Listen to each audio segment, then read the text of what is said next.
So we've come out today to this beautiful parkland and we're taking some pictures, and the tree's very tall here, and we're constantly finding that it's very easy to underexpose because you're pointing towards the brighter sky behind.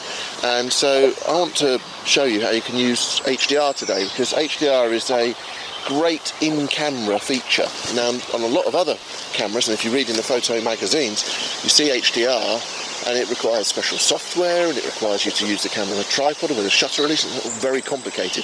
This is especially easy.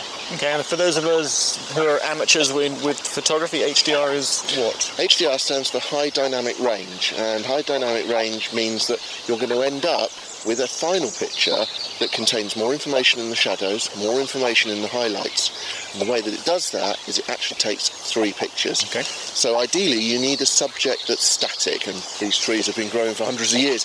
They're pretty static. They're not going too far. So it's ideal for that. And what it will do is take 3 different pictures at 3 different exposures, and then bring bits of information from the 3 different exposures into the final picture. So the shadows are taken from the overexposed picture, and the underexposed picture gives the highlights.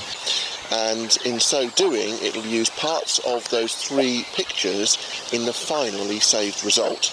Okay, let's give it a go. So Paul here is using Next 5, and HDR setting is in the image brightness and colour settings.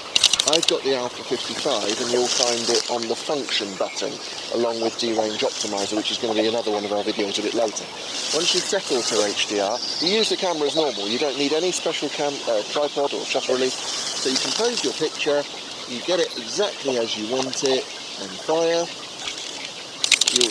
You'll hear the camera go 3 times. It'll take in those under, average and overexposed pictures, merge the 3 together very quickly, less than a second, and then when you play it back, you'll see the correctly exposed HDR with a much wider range of tones. If you scroll left, you'll see the averagely exposed picture, which you would have got had you not made the setting on the camera. Now, one thing to remember is this mode only works in JPEG mode, fine JPEG. It cannot do it in RAW. So if you're not able to access that part of the menu when you're trying to set it, it's because the camera's in RAW and not in JPEG. So make sure it is in JPEG first. And we'll be discussing RAW, JPEG and other file formats in later tutorials. Indeed.